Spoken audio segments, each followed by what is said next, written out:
2023 Infesui yra ypatingi metai. Sausio mėnesį atšventėme garbingą 10 metų jubiliejų, balandžio mėnesį persikėlėme į naujus ir erdvius Infeso namus ir šiais metais planuojame didelį darbuotojų augimą, kur planuojame didinti darbuotojų skaičių iki 30%.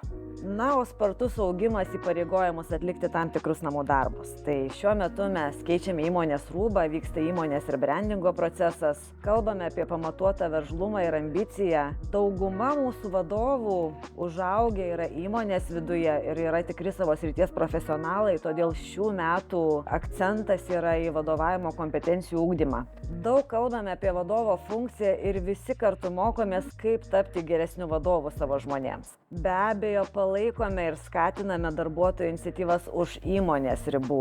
Turime nuostabų baikerių klubą, sporto aistruolių ir žygeivių draugijas, kur žmonės dalyvauja pakankamai aktyviai ir yra laimingi, prisidėdami prie tam tikrų Lietuvos iniciatyvų. Viena iš paskutiniųjų iniciatyvų buvo kovo 11-osios žygis Kernavės piliakalniuose ir Lietuvos trispalvės iškėlimas. Didžiuojamės vykdomais Infeso projektais, kurie yra svarbus ne tik Infesui, bet ir Lietuvai. Filharmonijos rekonstrukcija, Nacionalinio dramos teatro rekonstrukcija, Klaipėdos muzikinio teatro rekonstrukcija, televizijos bokšto rekonstrukcija, eilė daugiafunkcinių sporto kompleksų Lietuvos miestuose ir miesteliuose, aikščių, bulvarų rekonstrukcijos ir daug kitų ne ką mažiau svarbių projektų, kurių šiandien dienai turime virš 30.